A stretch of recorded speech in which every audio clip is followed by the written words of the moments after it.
Latest updates ఎప్పటికప్పుడు పొందడానికి Big TV WhatsApp channel follow అవ్వండి. లింక్ డిస్క్రిప్షన్ లో ఉంది. ప్రశాంత సాగర తీరంలో ఒక్కసారిగా చెలరేగిన అలజడి. ఆహాకారాలతో ప్రాణాలు అరచేతిలో పట్టుకుని పరుగులు పెడుతూ చెల్లాచెదరైన జనం. కళ్ళ ముందు కనిపించిన ఆనవాళ్లు రెప్పపాటులో తుడుచుకుపెట్టేసిన రాకాసి అలలు, నేలకూలిన భవనాలు, ముక్కలైన జీవనాధారాలు, వెతికే కొద్దీ బయటపడ్డ గుట్టల కొద్ది శవాలు, ఎటు చూసినా కన్నీళ్ళే. సరిగ్గా 20 ఏళ్ల క్రితం సునామీ సృష్టించిన విధ్వంసపు జ్ఞాపకాలివి. ఇంతకీ ఆ రోజేం జరిగింది? లక్షల సంఖ్యలో ప్రాణాలు బలిగొన్న ఆ మహాప్రళయాన్ని పసిగట్టడంలో శాస్త్రవేత్తలు, అధికారులు అంచనాలు ఎక్కడ తప్పాయి? ఈ విషయాలని తెలియాలంటే ఈ వీడియోను ఎక్కడ స్కిప్ చేయకుండా చివరి వరకు పూర్తిగా చూడండి. అది డిసెంబర్ 26, 2004. సమయం ఉదయం 7:58.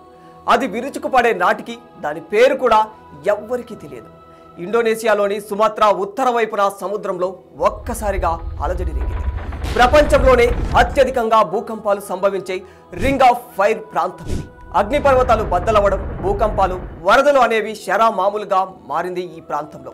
ఈ క్రమంలోనే ఆ రోజు సంభవించిన వాటిని కూడా మామూలు ప్రకంపనలుగానే అధికారులు భావించి తేలికగా తీసుకున్నారు. కానీ ఆ ప్రకంపనలు ఒక్క మహాప్రళయాన్నే మోసుకొచ్చాయి.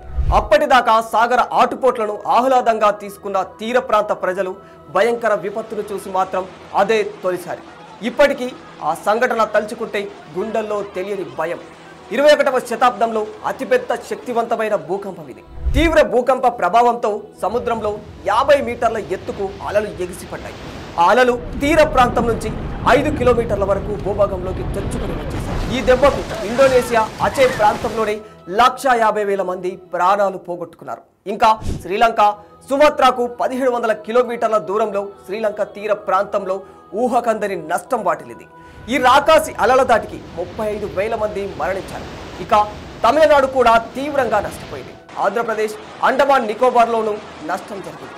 కేరళకు స్వల్ప నష్టం జరిగింది. మొత్తంగా ఈ ప్రాంతంలో 16,389 మంది మరణించారు. థాయిలాండ్ భూకంప కేంద్రానికి 500 కిలోమీటర్ల దూరంలో ఉన్న కావోలాక్లో కూడా నష్టం ఎక్కువగానే జరిగింది. ఇక్కడ 8,000 మంది మరణించారు. 2004 హిందూ మహాసముద్రంలో ఏర్పడిన సునామీ కారణంగా మొత్తం 2.5 లక్షల మంది ప్రాణాలు విడిచారు. చెల్లా చెదురైన వాళ్ళు లెక్కలేనంత మంది, నిరాశ్రయులైన వాళ్ళు కొందరైతే జీవనాధారాలను కోల్పోయిన వారు మరికొందరు. ఆయా దేశాల పర్యటన రంగం సర్వనాశనం కావడమే కాకుండా ఆర్థిక వ్యవస్థ కూడా అస్తవ్యస్తంగా మారిపోయింది. ఏకంగా $10 బిలియన్ మేర ఆర్థిక నష్టం జరిగింది. మానవతా దృక్పథంతో ప్రపంచవ్యాప్తంగా అందించిన సాయం చరిత్రలోని అతిపెద్ద సాయంగా నిలిచిపోయింది. తీర ప్రాంతాలు, అక్కడి ప్రజలు కోలుకోవడానికి ఏళ్ల సమయం పట్టింది. అంటే ఈ ప్రళయం ఎంత విధ్వంసం సృష్టించిందో అర్థం చేసుకోవచ్చు. అయితే రిక్టార్ స్కేలుపై 9.1 నుంచి 9.3 మధ్య తీవ్రతతో భారీ భూకంపం సంభవించింది. సముద్ర గర్భంలో భూమి 10 నిమిషాల పాటు కంపిస్తూనే వచ్చింది.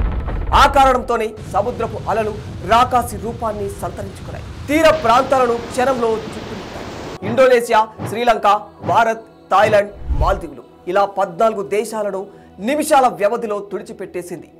అమెరికా, యూకే, అంటార్కిటికా ప్రాంతాల్లో కూడా అలలు ఎగిసిపడ్డాయి. ఎక్కడో 9,000 కిలోమీటర్ల దూరంలో ఉన్న అమెరికా స్టేట్ ఓక్లాహామాలోనూ దీని ప్రభావం కనిపించిందంటే దీని తీవ్రత అర్థం చేసుకోవచ్చు. వాస్తవానికి సునామీ అనే పేరు భారతీయులు విన్నది అప్పుడే తొలిసారి. ఈ భూకంపం 23,000 ఆటం బాంబుల పేలులతో సమానమని పరిశోధకుల మాట. అయితే ప్రపంచంలోనే తొలి సునామీ హెచ్చరికల వ్యవస్థ 1920లో హవాయిలో ఏర్పాటు చేశారు. ఆ తర్వాత సంభవించిన విపత్తుల ఆధారంగా దానిని అప్డేట్ చేస్తూ వచ్చారు. పసిఫిక్ మహాసముద్రం, నార్త్ అమెరికా సంబంధిత వ్యవస్థలు తర్వాతి కాలంలో ఏర్పాటయ్యాయి. కానీ 2004 దాకా హిందూ మహాసముద్రంలో సునామీల హెచ్చరికలకు సంబంధించి ఇలాంటి వ్యవస్థ లేదు. అందుకే ఇలాంటి వ్యవస్థ లేకపోవడం కారణంగానే ఇంతటి విషాదానికి కారణమైందన్న వాదన ఇప్పటికీ వినిపిస్తూనే ఉంటుంది. For more videos like this, subscribe Big TV channel.